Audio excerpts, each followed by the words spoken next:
Bonsoir, bienvenue dans notre magazine spécial Patrouille des Glaciers 2010. Des histoires incroyables, il y en a des centaines sur le parcours de la PDG. Celle-ci concerne un jeune atteint de la mucoviscidose. Il relève tous les défis qui se retrouvent sur son parcours, le Grand Raid Sierdinal et cette année la PDG. Ici on a une photo en plein effort au Grand Raid pendant la course. La patrouille des glaciers en 2008. Ça c'est une photo de Sierdinal. Les plus belles courses valaisannes, il les a toutes faites. Un exploit en soi, surtout lorsqu'on a la mucoviscidose. Pour Sévan Imobersteck, le sport est devenu une physio-respiratoire. Ça me remonte le moral de pouvoir faire du sport à la place de la physio. Donc ça aide pour la maladie aussi. Puis ça me permet un peu de l'oublier en allant faire du sport. Parce que c'est vrai que si je devrais rester à la maison à faire de la physio, je me dirais pourquoi je fais de la physio, pourquoi j'ai cette maladie. Mais pour partir l'esprit tranquille, Sévan a besoin de bien remplir son sac de victuailles. Pendant la PDG, il doit manger au moins une dizaine de balistos, des gels toutes les demi-heures et environ 6 sandwichs. Je fais des sandwichs comme ça, à la viande séchée, surtout en général, pour avoir bien du sel. Et puis, je dois insérer mes médicaments dedans. Les crayons, ça c'est pour la digestion. Voilà. Et puis j'ai une autre sorte de médicament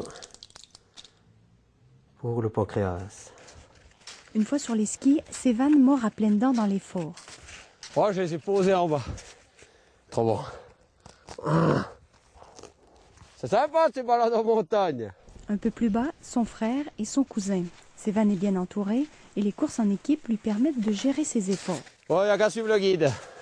Pour ses compères, il est un exemple de détermination. Il a un courage incroyable, que ce soit cette course ou d'autres. Il est motivé pour tout. Puis il vit à 200%. Il est tous les jours heureux, tous les jours la bonne humeur et tout. On ne dirait pas qu'il est malade. C'est vrai que des fois je me dis que faut y aller, parce qu'un jour elle va me rattraper. Mais pour l'instant, je touche du bois, mais pour l'instant ça va, elle est toujours derrière moi. Puis un jour, j'espère pas qu'elle me dépassera. Nous sommes au poste de la Barma, nous retrouvons le sergent-major Emmanuel Grand, bonjour. Bonjour. Vous êtes responsable de ce poste. Depuis ici, quel secteur vous devez gérer et quelles difficultés vous rencontrez? Alors nous gérons le secteur du fond du Pas du Chat, tout le long du barrage de la Dixence jusqu'au pied de la Rosa Blanche. Nous devons faire la trace tout le long du barrage jusqu'à la Rosa Blanche. En plus de ça, nous faisons la gestion du ravitaillement pour 4000 coureurs, poste sanitaire complet avec 2 docteurs et 4 infirmières. C'est le principal poste de ravitaillement sur le parcours. Vous devez vous occuper de plus de 4300 patrouilleurs. Comment est-ce que vous êtes organisé et qu'est-ce que ça représente en termes de quantité? Oh mon Dieu, quantité, on prévoit à peu près 1 litre de liquide par concurrent. C'est-à-dire 4500 litres d'eau, sans compter toute l'eau qu'on fait pour nous, pour notre besoin personnel pendant les 10 jours. On monte le vendredi, on redescend le samedi d'après. Ça représente du thé, du bouillon, des oranges qu'on doit couper, des pommes qu'on doit aussi couper, des barres de céréales, du chocolat. Donc c'est énorme, c'est énorme. Ça représente à peu près 4 tonnes de matériel qui viennent en haut, qui sont héliportés sur la Barma. Pendant la course au poste de la Barma, c'est plutôt calme ou c'est le gros stress? Au début, c'est calme. 4 heures, 5 heures, c'est plutôt calme. Alors après, ça vient le grand boom vers 10 heures. Et là, il faut gérer. Les gens, ils ont plein de petits bobos, il y a plein de bricoles à faire. Et puis, ma foi, on a une équipe qui chauffe, mais à 2500 mètres d'altitude, pour chauffer l'eau, il faut beaucoup plus de temps qu'à la maison derrière sa cuisinière. L'aspect sanitaire est également important. Il y a 2 médecins sur le poste, 4 aides infirmiers. Quel est leur rôle? Leur grand travail, c'est de gérer aussi l'attitude de certains coureurs qui marchent machinalement puis qui ne se rendent pas compte qu'ils sont au bout du rouleau. Et là, ils ont le dessert, c'est la montée de la Rosa Blanche et c'est rude. Et ces docteurs sont docteurs, psychologues, ils discutent avec les gens et puis là, on prend la décision de les arrêter. Et je peux vous dire qu'arrêter un coureur qui veut aller jusqu'au bout, c'est pas toujours facile. Emmanuel Grand, merci pour ces précisions. Merci à vous d'être passé. Nous sommes au pied du col de Riedmaten. C'est l'un des passages qui a participé au mythe de la patrouille des glaciers. Véritable goulet, il verra passer plus de 4000 patrouilleurs. Un couloir difficile à sécuriser, notre reportage. Le col de Riedmaten, au-dessus d'Arolla, une pente en neige et en terre. Depuis mardi matin, une vingtaine de militaires travaillent pour préparer son passage. Mais cette année, ils doivent faire face à des conditions de neige particulières. Il y a une couche de glace de dur dessus, de 10 cm, 20 cm, ça dépend où. Et ensuite dessous c'est que du sel jusqu'au sol. Ouais. Tout d'un coup il y a 1 mètre de neige, tout d'un coup il n'y a plus rien, tout d'un coup il y a l'herbe. Des conditions qui rendent difficile le travail du responsable sécurité du secteur. Il y a une fissure de mon côté, regarde voir de mon côté. Ouais. Si jamais, parce que je ne sais pas comment ça va aller. C'est une année délicate, on va dire. On est passé là hier pour la première fois. On a brassé la neige entre 1,20 m et 1,60 m de neige. Je me suis enfoncé parfois jusqu'aux aisselles. Un minage préventif a été effectué lundi soir pour sécuriser le secteur. Depuis, au moyen de pelles et de piolets, les militaires tentent tant bien que mal de tasser cette neige et de préparer de traces parallèles. Sur un caillou, tu passes juste à côté là, ouais.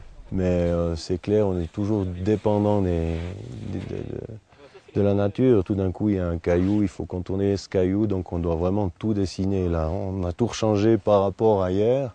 Hier, on passait tout droit ici. Maintenant, on est complètement au sol. Là, il n'y a plus de neige. On doit tout changer. On refait une nouvelle trace complète. Pas de quoi inquiéter le responsable sécurité qui reste serein avant les 2 courses.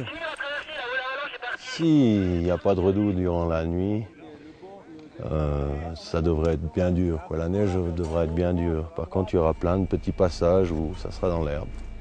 Reste la descente de l'autre côté du col et là, une bonne nouvelle pour les patrouilleurs, elle est en bonne condition. Parole de guide de montagne. Pour participer à la PDG, il faut s'entraîner, c'est la condition pour aller au bout de l'aventure, mais ce n'est pas toujours facile de gérer en parallèle. Entraînement pour la patrouille des glaciers et vie de couple, parole de patrouilleurs et patrouilleuses. La PDG, c'est une période assez difficile pour la vie de couple. Est-ce que c'est vrai? Oui, je confirme, d'ailleurs je suis célibataire. C'est à cause de ça. Oui, finalement je me retrouve seule, donc effectivement la patrouille peut poser des problèmes. Nous on a géré ça très facilement puisqu'on l'a fait ensemble, donc tous les entraînements se passent à 2. Alors pour nous c'était pas mal. Ça permet de passer du temps sur d'autres lattes. Voilà, ouais, exactement. Ça gueule, ouais, ça passe bien, ça rigole, ça... Il y a de tout, il y a de tout. C'est elle qui me pousse à le faire, donc c'est peut-être elle qui a besoin du temps libre. Je connais certains couples que... Il y a eu des tensions pendant la période de la PDG. Ouais. Puis chez vous? Non, chez moi, j'ai de la chance. J'ai une belle princesse adorable. C'est vrai que des fois, on tire un peu la gueule, mais bon, il faut essayer de s'arranger, quoi. And how do you manage that with the girlfriend? I don't know, you just have to balance it really, I suppose. You've got to take them out for dinner once a week, keep them happy, buy them a couple of chocolates and you're sorted, really. Ça, vivons la fin. Pour ma femme. Nous retrouvons le Morginois Didier Desfagot. À J-3, comment le champion olympique de descente de Vancouver prépare son échéance du week-end, à découvrir dans ce sujet.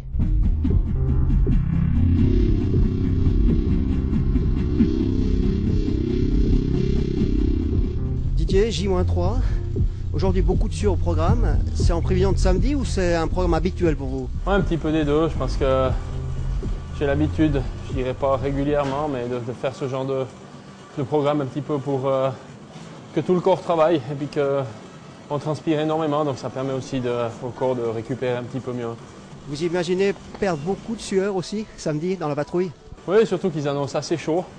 Donc je pense que l'important ce sera de bien se ravitailler, bien boire. Et non, je pense qu'on part un petit peu plus tôt, peut-être qu'on a le départ à 4h30, donc on aura la chance de faire une partie dans la nuit, puis peut-être encore un petit peu au frais. Mais je suis quelqu'un qui transpire énormément et je pense que depuis la Balma jusqu'au sommet de la Rosa Blanche, il y aura quelques gouttes qui vont couler. Hein. La patrouille, c'est évidemment aussi avec des skis de ce côté-là. Vous êtes prêts? J'ai fait une petite virée hier soir. J'ai fait une bonne montée d'1 heure, juste comme ça pour vraiment rester un petit peu dans le rythme. J'ai même fait un petit peu de skating pour essayer de trouver un rythme pour le plat des 10. Et ce sera un petit peu au programme de demain aussi, jeudi, de façon à garder un petit peu ce rythme et pas trop le perdre. Je crois que c'est important de ce côté-là, sans non plus faire trop d'heures, vraiment juste que le corps il reste habitué au mouvement. Demain, nous vous présenterons une patrouille 100% british qui s'entraîne à la PDG au cœur de Londres. Nous serons également du côté de l'église de Zermatt pour la première messe du nouveau commandant de la course, le lieutenant-colonel Ivo Burgener.